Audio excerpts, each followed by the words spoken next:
Hello everybody, it is your boy NCO7 here. Welcome to another Iceberg video. I know that this Iceberg was supposed to come out a while ago, but I kind of wanted to do another Iceberg before that one, but here you go. It's finally here for you.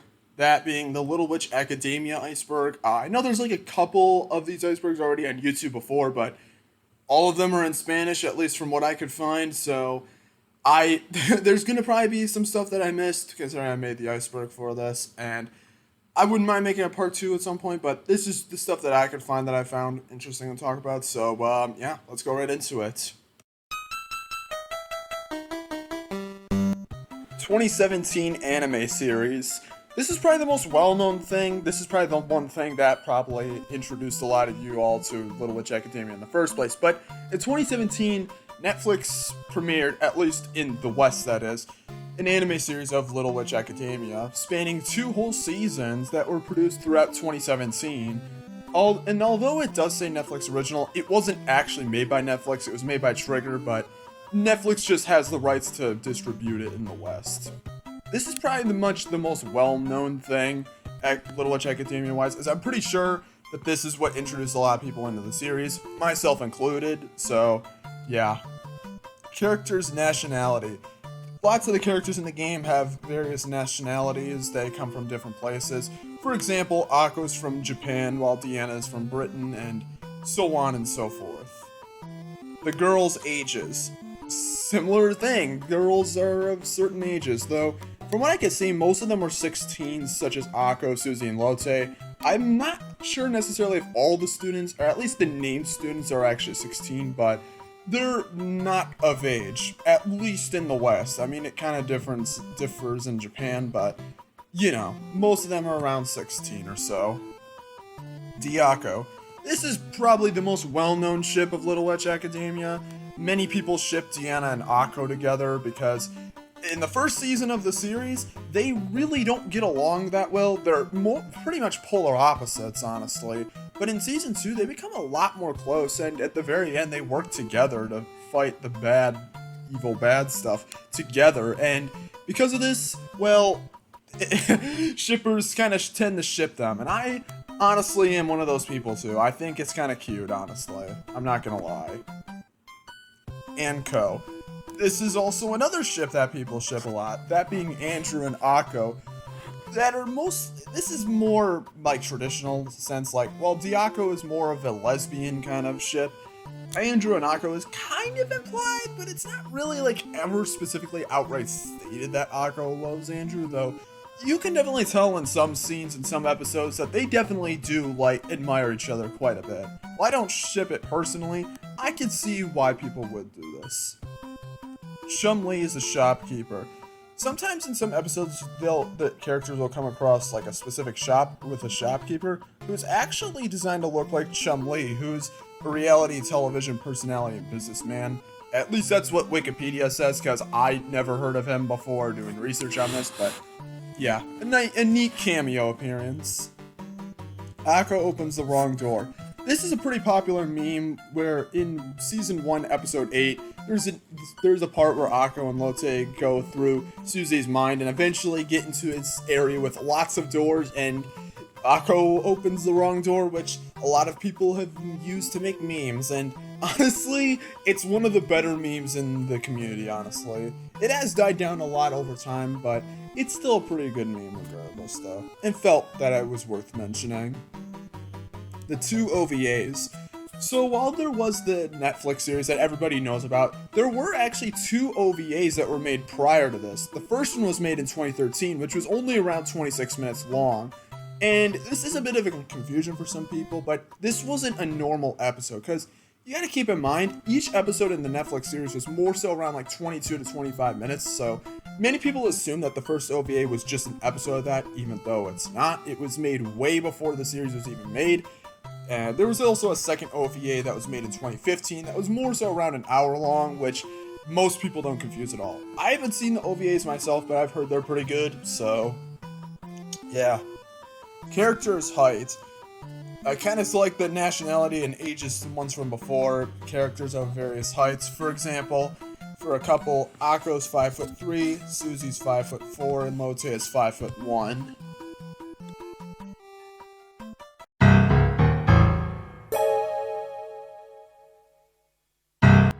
Official Diako artwork. I don't think there's really much I need to say for this one, other than one of the animators for this show made official artwork of Deanna and Akko together shipping and whatnot. There's really not much I have to say for this one. I'll show it on screen. The 7 words. These are the words that Akko has to find throughout the show in order to gain the Grand Triskelion.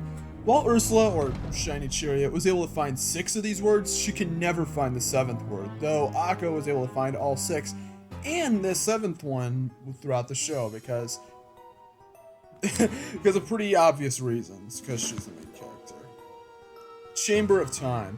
This is pretty much one of 2 Little Witch Academia video games. This was released on PS4 and PC back in 2017 in Japan and 2018 for the rest of the world. It's basically just a beat-em-up kind of game. I've played a little bit of it myself, and it's honestly not that good. I'm never going to review the game. Like, I bought it for like $8, which is honestly what I would pay for the game, but this game is usually like $50, and it's really not that good. It's really repetitive gameplay. It has some charm, though. It has all the Japanese voice actors back, which is pretty cool, and it looks nice, but I don't know, it doesn't really feel like what people would really want from a Little Witch Academia video game. I would personally say maybe stay away from this one. Terio Terry manga. In 2015, artist by the name of Terio Terry made a manga of Little Witch Academia. That was about 5 chapters long and basically follows Akko's misadventures through Luna Nova. Keisuke Sato manga. This is another manga, this time based off the TV series that was made by Keisuke Sato, as I just said, one of the illustrators for the show, releasing in 2017, along with actual English versions being published by Yen Press in 2018, with a total of 3 volumes. Background Witches. I don't really know exactly what this refers to, but I'm assuming this just refers to all the other students and witches that you see around Luna Nova, though aren't of any real significance. This is pretty typical stuff in just shows like this. Not really much I have to say on that. Akko and Deanna are lesbian. This is, again, kind of going back to the whole ship thing, though. Well, it's never outright confirmed. They do kind of joke about this in Season 1, Episode 10, where throughout the episode there's this bee that stings people into falling in love with whoever they see before them, and at one point within the episode, the bee stings Deanna, and she looks right at Akko, which makes her fall in love with Akko, which is honestly probably one of the funniest things that the anime series has ever done. It is absolute comedy. But honestly, though, in terms of them actually being lesbians, I honestly have no idea. I mean, it's not going to stop shippers, but I would kind of doubt it. They more than likely are canonically friends, but again, doesn't stop shippers. Chariot and Croy age.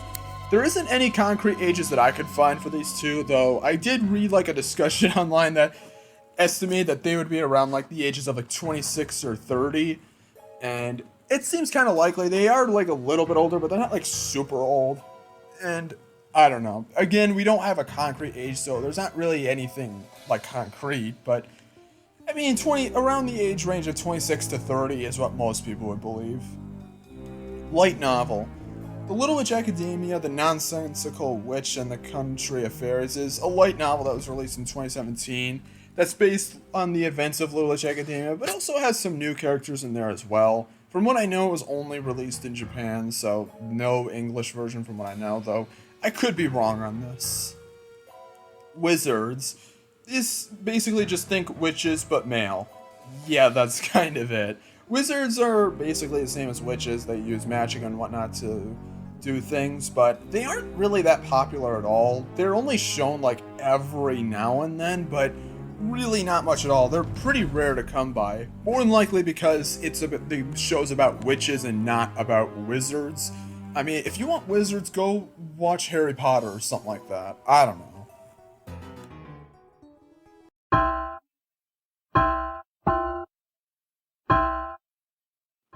Croy is trans. While the wiki states that Croy is indeed female, I could see why some people would think that she might want to be trans because Her hairstyle is a little bit more boyish in design and could make some people believe that she could potentially be trans. It doesn't really help that considering the voice kind of sounds a little bit more masculine, but while it is possible that Croy may potentially want to be trans, at least according to the wiki, she is considered a female. Chronicles. This is a Japanese guidebook on the entire series, detailing all the characters as well as interviews with people that worked on the anime and whatnot, as well as more explanations on the world. From what I know, it was only released in Japan. There's no English version, or at least not official translation of it, so if you want to read it, good luck learning Japanese. VR Broom Racing. This is the second Little Witch Academia video game that was released. This is a VR title, as the name suggests. It was released in 2020/2021 for Oculus Quest, PC, and PlayStation VR.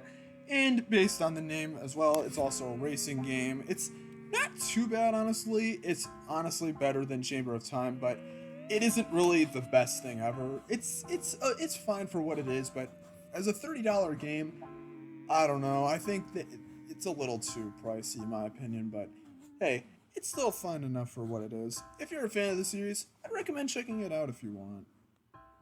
Why Constance doesn't speak.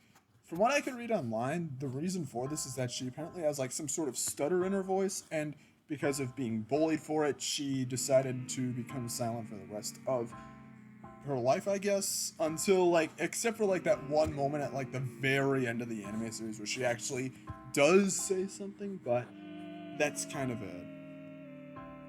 Official NSFW Diaco art. Okay, so I don't really think I'm gonna really show this artwork. Yes, it does exist. One of the illustrators for the show did make artwork that was NSFW, so good job.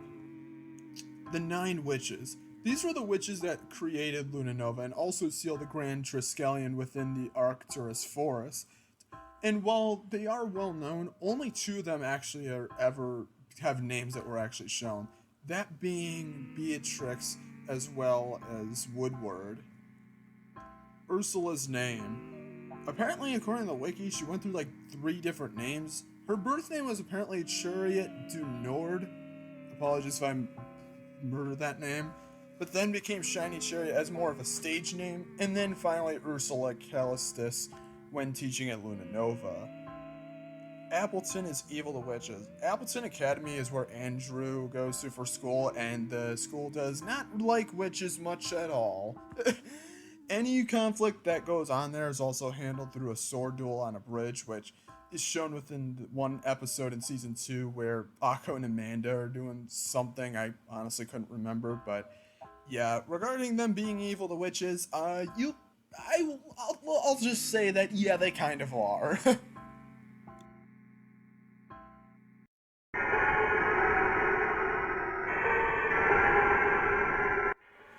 Lotte's fear of fish. In the Terry manga series that I mentioned before, within the 5th chapter, it's actually revealed that Lotte fears fish because when she was younger, she saw some being sold in a marketplace, and looking into their eyes kinda scared her a bit of fish. Nendoroid. These, I don't know how to say the name the best, but these were just some figures of Akko, Deanna, Lotte, and Susie that were made, and are pretty expensive to come by, at least from the listings I could find online. They all pretty much went for like over $100 to $150. They're cool looking, but they're not like, I don't think I'd personally drop that much on them. I'd honestly just prefer like much more detailed figures, but hey, to each their own. Akko is in a coma. I couldn't find anything on this one, but this is just a theory that I assume is based on the idea that everything that happens within the series all takes place in Akko's head, which basically just everything was a dream. Nothing happened, which is a very stupid idea. I don't think I really need to explain why this theory doesn't make sense. Though to be fair, maybe it could be referring to something else that I'm unaware of, but this is the best guess I've got. June 28th, 2018. I remember putting this in my notes before and not knowing what it was, but I eventually found out that this is actually the build date for the PC version of Chamber of Time, being after the release of the game in the US, which the game released in May of 2018. But this was more than likely after updates and whatnot. It's not really that interesting, but I thought it'd be a little fun thing to add. The seven words are the seven deadly sins. They are somewhat similar in the sense that it's seven words that make up emotions and feelings and whatnot of people, but honestly, they're not really that similar. The meanings of the seven words in the show are very different from that of the seven deadly sins, so while they could potentially be somewhat similar, I don't think they're the same at all. Ursula slash Shiny Chariot voice actors. There's nothing really too interesting about it in most dubs of the show. However, in the Brazilian and Latin America dubs of the first OVA, Ursula and Shiny Chariot actually have different voice actors, despite being the same character. Spoiler alert. And it's honestly kind of unknown as to why this is. One theory is that it could have been done to keep it more of a secret that they were the same character. It may have been done to keep it more of a secret. Or they really didn't know. Honestly, no one knows to this day, but honestly, who cares? Woodward is the villain. The way Woodward teaches both Cherry and Croy is much more different than how Ursula teaches Akko.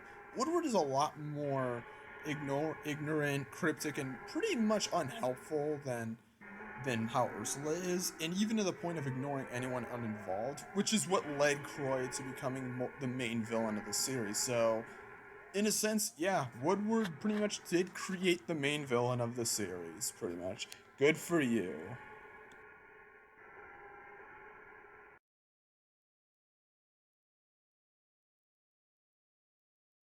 Cancelled third season. Supposedly, a third season was supposed to be shown to be made at some point in time. There was, however, a document that has since been redacted from Netflix that does detail various plot ideas and characters that would appear in a third season to the show. However, they've been deemed too drastically different from that of Little Witch Academia and potentially too dangerous for people to really watch. So Netflix kind of just shoved this under the rug for no one to ever find out again. Constance is dead. She was always dead. The Constance that we see in the series never was truly alive. The reason she's silent is because she's secretly a ghost. She just watches over everyone, just watching what happens. This is how she's able to get special parts for her brooms, because no one is able to see her. She's just a ghost. She's been dead the whole time. Luna Nova is in hell. Becoming a witch means turning to the dark side, meaning that Luna Nova, considering that it's in a bit of a different place from the rest of the world, more than likely takes place in hell itself. The witches there take place in evil witchcraft, and it's meant to breed the worst witches in the world. It's said that if you ever do come across a tower that could potentially take you there, it's said that you ignore it with all you can, unless you want to turn into a demon yourself.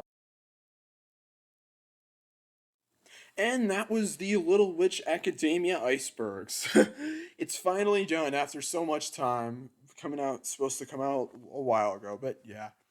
This was a good one to make, and I hope you all enjoyed it. Also, I did it, like, I'm recording this after, like, recording all the other stuff, but I hope you don't mind the footage being from the two video games as well as the music being from video games and not being music from the anime, because I don't want to risk copyright. I don't want to just like put like I kind of what I wanted to do is show footage of like the actual like the first anime movie. Like I wanted to show some of that. I'm like, hey, like this could be the background footage for one thing. But I didn't really want to run into any copyright issues and then to the point where it's like, oh, I put all this work and editing into this for absolutely nothing. I don't want to do that. And I hope you don't mind it. It's I don't know. This is my first time doing the nice work on anything that isn't. Well, I mean, okay, technically, there was the previous one, which was the Splatubers Iceberg, which was not necessarily on a video game, rather its community, but I mean, Little Witch Academia is the first iceberg I've made that isn't related to video games, even though there are a couple. But yeah, but also let me know in the comment section if I missed anything. I'm very certain that there's probably a lot of things I missed, considering I couldn't. A lot of the icebergs were in Spanish, and despite taking like four Spanish classes in high school, I don't remember almost any of it. And I mean, yeah, I could use like Google Translate, but I don't know. I'd rather save the trouble. I don't know. You call me lazy. Do what you want. If you can go on like my channel bio and you can tell that I'm not like I mean, I'd like to put time in my videos. It's just that I'm not going to start translating stuff and get meaningless dead ends. But I'm rambling on a bit now, but that's kind of what I do at the end of these icebergs. But the next iceberg, I have no idea what it's going to be. I have some ideas, but I don't know. Honestly, I'm not even sure if I'm going to be doing more than one for the rest of the year. I might just do one more iceberg just because I don't know. This summer I've had a lot of projects go through. Like I've been doing quite a few projects and I like pretty soon after this video goes up, I'm starting school again, so I can't really do a lot of big projects. I mean, I've got like a short animation coming out. Like I want to get out like around the time Splatoon 3 releases, but that's kind of really it. Honestly, in terms of like big projects and I don't know. I'll get again. I don't know. We'll see. I'll get I'll give updates and whatnot, and that's why you should subscribe to the channel so that way you can keep up with updates and whatnot and watch my other good videos. But please do if you want. I mean I'm not. You can do whatever you want. But anyways, I've rambled on long enough now. Thank you guys for watching the video. Please hit the like button. Let me know if there's anything that I missed. Maybe if I can make a part 2 to this sometime in the future. I don't know. But with all that being said, thank you guys for watching, and I will see you guys next time. Peace out and take care.